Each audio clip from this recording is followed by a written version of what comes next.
Hello everyone, আসসালামু আলাইকুম। কি অবস্থা সবার? আশা করি সবাই ভালো আছেন। আলহামদুলিল্লাহ আমি ভালো আছি। গাইস, আজকে বেশ কিছু গুরুত্বপূর্ণ বিষয় নিয়ে কথা বলবো। তার আগে বলে রাখি, যারা এখন পর্যন্ত আমার চ্যানেলটি সাবস্ক্রাইব করেনি অবশ্যই সাবস্ক্রাইব করে দিবেন, এবং যারা ইতিমধ্যে সাবস্ক্রাইব করছেন সবাইকে অসংখ্য ধন্যবাদ।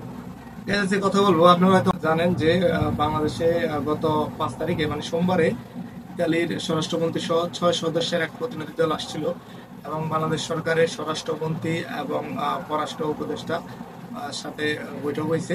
তো সেই বৈঠকে কি বিষয় নিয়ে আলোচনা হয়েছে সেই জিনিসগুলো আপনার আজকে আপনাদের সাথে আলোচনা করব। তো আপনারা হয়তো অনেকে জানেন যে বর্তমানে ইতালির যে অবস্থা, আমরা আসলে ইতালির এরকম একটা শ্রমবাজার ছিল আমাদের জন্য, সেই শ্রমবাজারটা আমরা অনেকটাই হারিয়ে ফেলছি। আপনারা জানেন যে ইতিমধ্যে কেউ ইতালিতে ফাইলে জমা করতে পারতেছে না, বা কেউ যাইতে পারতেছে না, কোনো ভিসা দিচ্ছে না, কিছুই হচ্ছে না। ইভেন আপনারা জানেন যারা ফাইল জমা করছে বছরের পর বছর, তাদের ফাইলটা বিএফএস আটকে আছে, কোনো রকমের ভিসাও দিচ্ছে না, এবং পাসপোর্টও ব্যাক দিচ্ছে না। তো এখানে অনেক মানুষ ক্ষয়ক্ষতির সম্মুখীন হচ্ছে। অনেকে পাসপোর্ট ফেলে হয়তো অন্য দেশের জন্য মুভ করতো বা চেষ্টা করতো, সেটাও সম্ভব হচ্ছে না, আবার ভিসাও পাচ্ছে না। তো এই যে মানুষের সময়টা নষ্ট হয়ে যাচ্ছে, মানুষের প্রচুর পরিমাণে অর্থ এখানে আটকে আছে বিভিন্ন দালাল এজেন্সি এজেন্টগুলোর কাছে। তো আসলে এই নিয়ে কি বাংলাদেশ সরকার আলোচনা করছে কিনা, আপনাদের তো এটাই জানার, আমিও আপনাদেরকে সেটাই জানাতে আসছি। হ্যাঁ, আপনাদের স্বরাষ্ট্র মন্ত্রণালয়ের সাথে ইতালি স্বরাষ্ট্র মন্ত্রণালয়ের যে স্বরাষ্ট্রমন্ত্রী, সেই মন্ত্রী যে আলোচনা হয়েছে সেটা হচ্ছে ইতালি নতুন যে অভিবাসন নীতি বা অভিবাসন যে আইন করছে, সেই আইনের মধ্যে তারা ইতালিতে কোনো রকমের অবৈধ যে অনুপ্রবেশ যারা করছে বা অবৈধ অভিবাসী যারা আছে তাদেরকে রাখবে না, তাদেরকে নিজ দেশে ফেরত পাঠিয়ে দিবে। এবং বাংলাদেশ সরকারের স্বরাষ্ট্র মন্ত্রীকে এটাই জানানো হয়েছে, বলা হয়েছে যে বাংলাদেশের যে নাগরিকরা যারা অবৈধভাবে ইতালিতে প্রবেশ করছে, লিবিয়া হয়ে হোক বা অন্য কোনো দেশ থেকে হোক, তাদেরকে যেন বাংলাদেশ যেন ফেরত আনে। তখন আমাদের যে স্বরাষ্ট্র উপদেষ্টা যে আছে জাহাঙ্গীর আলম, তো উনি অনুরোধ জানাইছে যে যারা অবৈধভাবে ঢুকছে তাদেরকে ফেরত না পাঠিয়ে যেন বৈধভাবে থাকার যেন সুযোগ করে দেয়, এতটুকু অনুরোধ জানাইছে। তারপরেও ওনাদের যে সিস্টেম বা অভিবাসন যে নতুন যে আইন বা নিয়ম কানুন নীতি করছে, সেই নীতিটা বা সেই আইন কানুনগুলা বাংলাদেশ সরকারের সাথে তারা আলোচনা করছে, উত্থাপন করছে, জানাইছে। কিন্তু আমাদের স্বরাষ্ট্র উপদেষ্টা অনুরোধ জানাইছে যেন তাদেরকে যেন যারা অবৈধভাবে ঢুকছে তাদেরকে যেন ফেরত না পাঠিয়ে যেন বৈধভাবে থাকার সুযোগ করে দেয় বা বৈধতা দেয়। এখন আপনারা বলতে পারেন যে অতটুকুই কথা বলছে, ওইটা যারা ঢুকছে তাদেরকে ফেরত পাঠাইবো। এখন আমাদের যে পাসপোর্ট গুলা যে আটকে আছে বছরের পর বছর, কোনো ভিসাও না, পাসপোর্টও না, কিচ্ছু না, এগুলো নিয়ে কি কথা হয়েছে কিনা? হ্যাঁ, এগুলো নিয়েও কথা হয়েছে। পররাষ্ট্র উপদেষ্টা তৌহিদ হোসেনের সাথে এগুলো নিয়ে কথা হয়েছে, যে আমাদের যে পররাষ্ট্র উপদেষ্টা উনি জানাইছে যে দ্রুত যেন যে সংকটটা আছে, বিচার যে ক্রাইসিসটা, এটা যেন দ্রুত সমাধান করে। যেহেতু বছরের পর বছর মানুষের পাসপোর্ট আটকে আছে, মানুষের অনেক ক্ষয়ক্ষতি হচ্ছে, টাকা নষ্ট হচ্ছে, সময় চলে যাচ্ছে, মানুষের কোনো কিছুর সমাধান হচ্ছে না। আপনারা জানেন এ নিয়ে অনেক নিউজ হয়েছে, অনেকে অনেক মানববন্ধন করছে, আন্দোলন করছে, পাসপোর্টটা যেন ব্যাক পায়। ভিসার দরকার নেই, পাসপোর্টটা যেন ব্যাক পায়। কিন্তু আপনারা জানেন যে পাসপোর্টও না, ভিসাও না, কিচ্ছু না, এভাবে আটকে আছে সবকিছু। এখন এই যে এইভাবে যে পাসপোর্ট ভিসা এগুলো যে এইভাবে আটকে আছে, এর পিছনে আসলে দায়ী কারা? দায়ী আমাদের দেশে যারা দালাল যারা আছে, দালাল চক্র। এই দালাল চক্রগুলা মানুষের পাসপোর্ট গুলা কালেক্ট করে মানুষের ইতালিতে পাঠাবে বলে 14 লাখ, 20 লাখ, 18 লাখ বিভিন্ন রেটের টাকা নিয়ে ফেক যে নুলুস্তা গুলা, মানে শত শত হাজার হাজার ফেক নুলুস্তা ওঠার কারণে, ফেক ডকুমেন্ট আপনার বিএফএস এ সাবমিট করার কারণে, ফাইল জমা করার পরে ওরা যখন দেখতে পাচ্ছে যে এগুলো সবই ভুয়া, সবই ফেক, তখনই গিয়ে আসলে এই এই যে জটলাটা বা এই যে ঝামেলাটা তখন থেকে এটা সৃষ্টি হয়েছে। এর আগে কিন্তু ছিল না এরকমের। ওদের মানে ফেক ডকুমেন্টের মানে সয়লাভ হয়ে গেছে।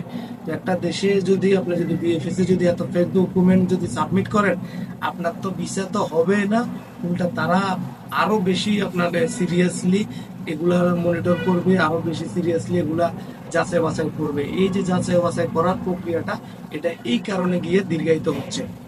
আসলে মানুষ ভিসা পাবে কিভাবে? এত এত ফাইল জমা করছে, এবং ম্যাক্সিমাম হচ্ছে ফেক ডকুমেন্টে ভরপুর। সবাই বলতেছে যে হ্যাঁ, আমি তো জমা করছি, আমার গুলো এত রিয়েল ছিল, আমার কেন ভিসা হচ্ছে না? আসলে এত এত ফেকের মধ্যে যদি কিছু যদি রিয়েল থেকেও থাকে, তাহলে ওইগুলা তো ভাই ওরা জানে না কোনটা রিয়েল। সবগুলা স্টেপ বাই স্টেপ যখন ওরা যখন চেক করা শুরু করবে, তখন আপনারটা যদি রিয়েল হয়ে থাকে আপনি হয়তো একটা সময় ভিসা পাবেন, আর যাদের ফেক তারা তো রিজেক্ট হবেই। তো এই কারণে গিয়ে আসলে এরকমের একটা জটলা পাচ্ছে। আসলে আমাদের অনেক বড় একটা সম্ভাবনা ছিল ইতালি। আপনারা জানেন যে ইউরোপের দেশের মধ্যে সবথেকে বেশি নাগরিক আমাদের হচ্ছে বাংলাদেশেরাই ইতালিতে থাকে। ইউরোপের মধ্যে সব থেকে বেশি নাগরিক হচ্ছে বাংলাদেশিরাই থাকে ইতালিতে। তো সে আবার একটা সরকারে একটা সুযোগও দিয়েছিল যে একটা কোটা সিস্টেম 2023 সালে এত হাজার নেবে, 2024 সালে এত হাজার নেবে, 25 সালে এত হাজার নেবে, এগ্রিকালচারে কত নিবে, তারপরে ডোমেস্টিকে কত নিবে, স্পন্সরে কত নিবে, সুন্দর একটা কোটা ছিল। আমরা আসলে হাতে ধরে আমাদের সেই শ্রমবাজারটা আসলে আমরা নষ্ট করে ফেলছি। সুতরাং এখন আমাদের জন্য এই হয়রানি, এই ভোগান্তি আমাদের জন্য অপেক্ষা করতেছে, এবং আমরা সেটা সাফার করতেছিও। শুধু ইতালি না, আর আশেপাশে যত দেশ আছে ইউরোপের, যেগুলো আসলে বাংলাদেশের জন্য শ্রমবাজার মুক্ত হয়েছিল, সবগুলো একে একে আমরা সবগুলাই শেষ করে ফেলছি, ধ্বংস করে ফেলছি। এখন খুব একটা ইউরোপের কোনো দেশ তেমন একটা নাই যেটার ভিসা রেশিও বর্তমানে খুব বেশি ভালো। বর্তমানে পর্তুগালে ভালো ভিসা হচ্ছে, অতটুকুই। আর বাদ বাকি দেশগুলো টুকটাক ভিসা দিচ্ছে, খুব বেশি আহামরি কোনো দেশে না। ইতালি ইউনাই বা রোমানিয়া, পর্তুগাল যাই বলেন, বুলগেরিয়া, স্লোভেনিয়ার ভিসা রেশিও মোটামুটি ভালো আছে। তো আর গ্রিস, হাঙ্গেরি, এগুলাতেও ভিসা দিচ্ছে না। চেক রিপাবলিক, যেগুলোতে মানুষ যায় আর কি, মাল্টা, লিথুনিয়া, ঠিক আছে, সবগুলাই আমরা অবস্থা খুব খারাপ করে ফেলছি। এটা আমাদের কর্মের ফল, আমাদের দেশের এজেন্সি, এজেন্ট, প্রতারক, এই দালাল, এই বাটপারগুলোর জন্য আজকে আমাদের এই অবস্থা।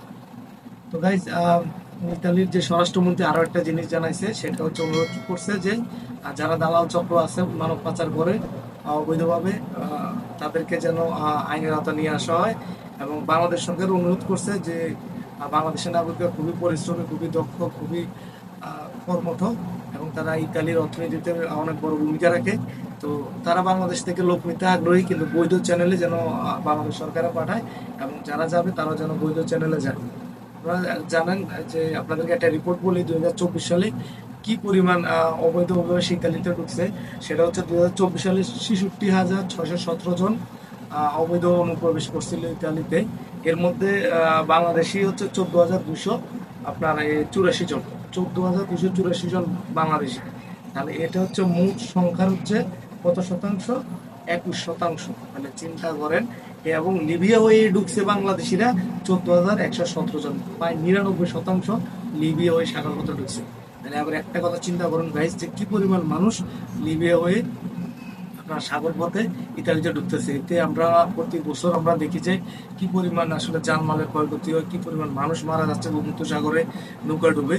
তো আসলে নিজের জীবনের ক্ষতি করে আসলে ইউরোপ স্বপ্ন পূরণ করার জন্য এরকম ঝুঁকি নিয়ে কেউ কখনো ইউরোপে যাবেন না, ইতালিতে যাবেন না।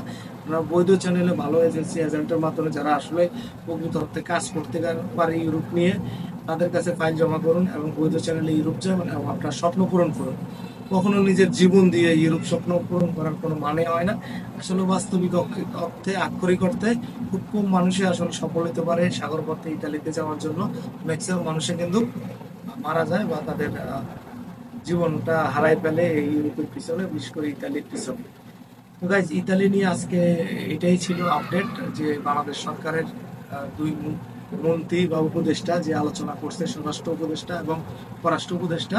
তো সেই জিনিসটা আপনাদের মাঝে আলোচনা করলাম, ঠিক আছে। ইতালি নিয়ে আপনার যদি আরো কোনো কিছু জানার থাকে অবশ্যই ভিডিও কমেন্টস করবেন, এবং ভিডিওটা ভালো লাগলে একটা লাইক দিবেন। তো দেখা হবে পরবর্তী কোনো ভিডিওতে। সবাই ভালো থাকবেন, সুস্থ থাকবেন। আসসালামু আলাইকুম।